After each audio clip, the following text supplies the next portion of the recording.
ये काम देखो हमें तो बहुत अच्छा लगता है, गंदे काम से हमें अपना इज्जत बचाने चाहो तो ये काम अच्छा लगता है। अब क्या सोचूं, पढ़ने भी तो नहीं आते जो हम सोचे।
So Paulina is a researcher affiliated with CSH. She will moderate the debate. I'm calling Swati, Singh, Sambyal, Ravi, Agarwal, Shankare Gowda, and Grant Davis to come on the stage to have a few questions around the movie. Ah yes, and someone is not coming, finally, so which is interesting also. We'll discuss this. Okay.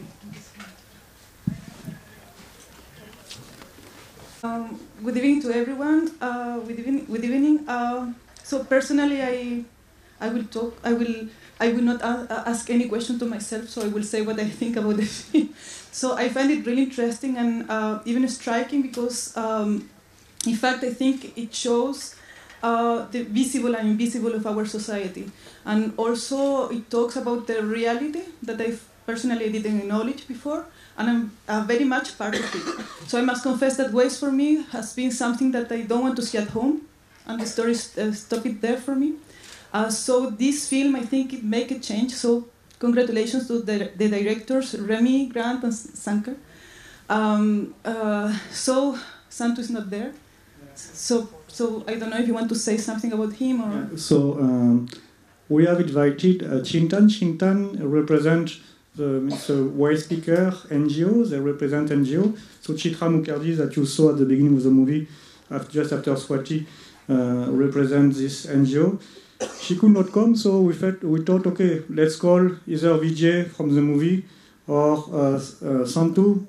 Santu is working with Rafai Sena, so he's a social worker, he is a White Speaker. So he said, yes, okay, I'm coming, and he's not coming. And I think that in the theater there is no one from Hanuman Mandir, Manzoor Camp, no. So that was part of the issue. So we will do a screening in Hanuman Manzoor Camp, one of the plays that you have seen, with White speakers, because when we ask them to come here, they do not feel very comfortable. And Santu finally has not come. So we will go to them rather than asking them to come. So it's partially related to the aim of that movie, which was to make visible white speakers, and all these waste workers, so that we call the people of waste. That was the first, the first idea behind this movie. When you see this plastic, glass plastic at the beginning of the movie, then you follow it all along until the industrial machinery to reproduce a new plastic glass. This is actually a pretext to present the people and making them visible, because they are invisibilized and they are invisible to us because they are after the garbage and we don't want to see the garbage. And so for Santu, maybe I'm done. So the next question is for you. So Rémi, I know that so you are a social scientist, you work for CSH and CNRS, and I know that you started your career in a very formal manner working on urban planning. So can you tell us why did you decide to do this film? So actually, it's because since the last 3 years I'm working with Gowda, Shankare Gowda, on that subject. At the beginning, it was a consultancy, and when you fall into the garbage, you can fall in love with this subject because it's so visual. It's really big and interesting. But for me, as an urbanist, what has interested me more and more, and meeting Swati, talking to Ravi, also helped me to think about this, is that circular economy thesis and this recycling ideal that we have that we do not put into question. So, and we think that, okay, what is happening to our garbage? If I'm segregating my garbage, it means that everything is fine and I don't have to think about what is happening later on. So, as a scientist and urbanist, I was interested into that recycling idea. And so the end, that's the second layer of the movie, and that's why Swati and Ravi came into the picture, was to show that there is an ambiguity with the discourses on circular economy thesis and recycling is good. And because with this, it's an excuse to not put into questions our model of consumption of wealth generation. So that's why the movie is showing, this industrialization, and is showing that the labor exploitation is not only at the waste pickers level, but it goes up also, and there is this continuum from informal economy to formal economy, when you can follow the waste and follow its transformation into resources, and it is linked to the labor and our model of consumption, basically. And yeah. So, and it was difficult to put that into image. So We have a social scientist making films and a specialist in images and visualization willing to work with the social scientist. Not anyone, with Rémi. So I really think that Grant, you succeeded to make a nice balance in between aesthetics and reality. Because you are showing this marginalized community, but not like happy people in spite of everything. You humanize them a lot. So one question is, how did you find this balance? The first one, and the second, how was the experience to work with the social scientists and with the Rémi? Well, I guess I could answer both of those questions with one thing, is that usually I'm used to going out and working on projects where, I do a lot of non-fiction filmmaking, and a lot of that is going out and finding people and spending time with them and getting to know what they're doing, and on a lot of different subjects. But it was interesting because when working with them, they had already been working in this field for so long, and they had so many connections, and there was already a trust and understanding that was built. So it was an interesting way to enter in. A lot of that work was already done, and we were able to access a lot of interesting places and have a lot of conversations that otherwise, if I were to do this, on my own as just a filmmaker, it would have not happened the way that it did. Yeah. So I think that's what I came away with the most in working with them. Yeah. So the social scientists, the specialists in social sciences bringing science, research, and the specialists in image, talking about reality. And so Shankare, you. So you work for CPR, you're a specialist in urban governance, and urban margins, poverty, and I know that you have a very strong background in service in the field. The first question is, how was this transition for you from survey to filming? And then how was your experience of doing your work with a stranger holding a camera behind you? Yes. I am working with Rémi for the last 4 to 5 years on waste. We visited, we did a lot of field visits to landfills, segregation centers, recycling factories. So we had a first-hand information. So that helped us to conceptualize, and later, we thought of making a documentary, because we saw them, how people were working, and we saw how recycling is done, how segregation is done. So we planned in this in fact helped us to make a documentary. And when we went with Grant, we already knew people, we already visited those places, so it was very easy for us to talk to the people, to visit the places. So it was very easy for us because since we have already done enough field visits to those places. Yeah. So okay, so you three, the team, you have shown a very complex reality, in fact. And so coming to this to the issue of waste management. So Swati Singh, you are a specialist on waste. You work for the Center for Science and Environment. So we know that the 2 of October of last year marked the end of the Swachh Bharat program. No? Oh, yeah, okay. The Swachh Bharat program, which means Clean India. So this program was finalized with the coming into force of the law that is seeking to finish with the use of single use of plastic, isn't it? Okay, so means that the plastic glasses that we saw in the beginning of the film, normally they should not be there. However, we can see in everyday life that the plastic, single plastic objects are by everywhere. So small bottles of water and so on. So, Swati, can you tell us, in fact, what are the repercussions of this law, and what have been the difficulties to settle it up? Sure. Firstly, I'd like to congratulate Rémi and the team to put the real actors, in the documentary out, because often it's people like us who get to speak, but if you look at the work that happens on the ground, it's these workers who are really responsible for managing our shit or managing our waste. So thank you, and congratulations to the team, and thank you for the opportunity given to us to be there in it.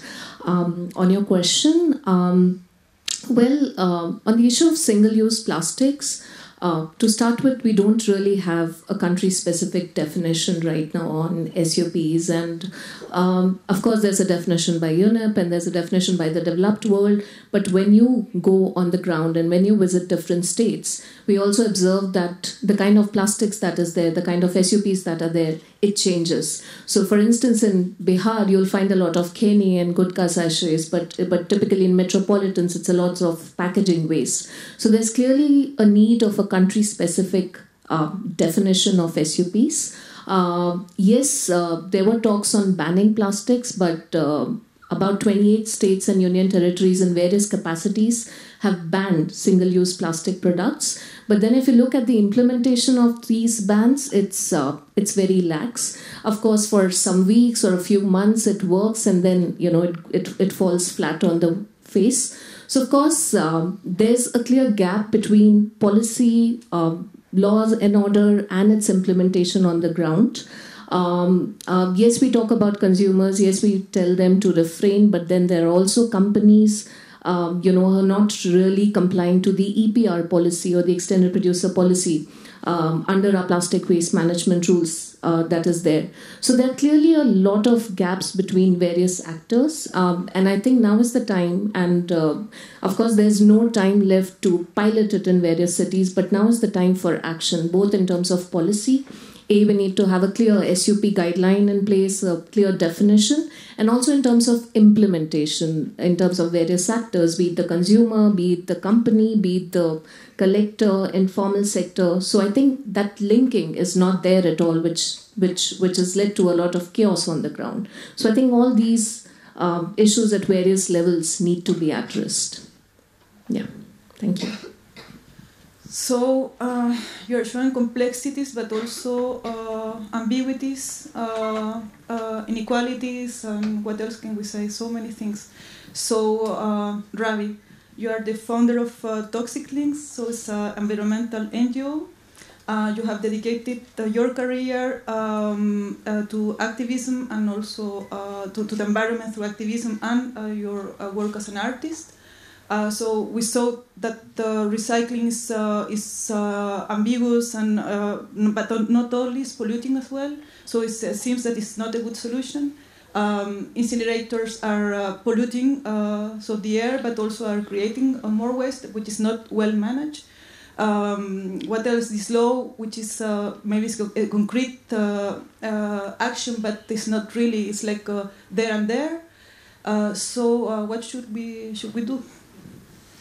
Firstly, the single-use plastic law never came about, so we don't. It was announced to be on 2nd of October, but there was so much industry pressure, I believe, that it was never put into place. So we don't have a single-use plastic law, except in some states which are trying to, like Maharashtra, who are trying to sort of deal with the issue. The two things I want to say, which might add to the excellent film, Rémi and the team, congratulations, is one that recycling is generally a good thing because it brings the material back into the material chain, and as a secondary material should go back to the primary chain. But what happens is mostly it's downcycled. That means the quality of the recycled plastic is much lower than the primary plastic, so you get very poor quality products from it. So how to upcycle it is we need a better technology, better kind of plastic, etc. That's the first thing. The second is that what we don't talk about is that not all plastics are equal. Many of the plastics have additives to them, chemical additives to them. And for example, baby feeding bottles till recently had something called phthalates. Phthalates are a chemical which comes out when you are feeding the baby into the baby's milk, and it's carcinogenic. So only recently has this been banned. So many of these chemicals have many of these plastics have these other chemicals. For example, electronic plastics have something called flame retardants to make sure your computer does not burn when the heat is generated inside it. BFRs, or brominated flame retardants, are carcinogenic. So when you recycle electronic plastic, the flame retardants go from the electronic plastic to what you're making. So if you're making a bucket out of it, the BFR will go into the bucket. So there's diffusion of these chemicals. So that's one problem with recycling blindly. The second is what we've been talking about for 2 days in a conference I was part of, is microplastics, which is how plastics degrade and they become finer molecules, less than 5 mm, and then you become marine plastic, go into the fish, go into the ecosystem. And this is such a huge problem now because they're everywhere. They're found in soil, they're found in water, including tap water. So this is the second problem. So I want to, of course, the waste pickers are sort of the saviors of what is happening. But in the material front, we have to rethink about what kind of plastics are bought into the system. Because by the time they come to the recycling chain, there's very little one can do about it. So if you have electronic plastics coming to the recycling chain, then you cannot recycle it. So many European countries who have a high target of collection, for example, in the electronic waste rules of Europe, they have a certain target how much per capita they have to collect. Where does the plastic go? It comes to countries like India. China just banned it last year, beginning. So it comes to countries like India, and these are the people who recycle it. But the exposures are so high because they're mostly women who are segregating. The men are running the machines, and often you find children, which you didn't see. Maybe they ran away when you were filming. But you find children. And many of these women are reproductive age children. Many of these women are reproductive age women. That means any exposure goes from the fetal to the womb and to the fetus. And there's a lot of study done on these kinds of chemicals. What they also do when they are stripping wires from plastic, from copper wires, because copper is very valuable. And when to strip the PVC coated wires, they burn the PVC to take the wire out. Now, when you burn PVC, you get a chemical called dioxin, which is highly carcinogenic, and it's on the global ban list of the Stockholm Convention. So these are the kind of toxic exposures which these people get. And often there are acids which are used, and there are what they call aqua regia, that means high sulfuric acid. Very, very toxic environment. So not only are we dumping on the invisible what we don't want to deal with, we are dumping them with all the toxicity of the production cycle. So it's a double exposure for them. Not only do they have poor jobs, underpaid, not protected, but they also have highly exposed jobs. We have time for 2 or 3 questions, no? What time is it? Yeah. Okay, so I don't know if 2 or 3 questions somebody wants to. Yeah. Okay. Should I?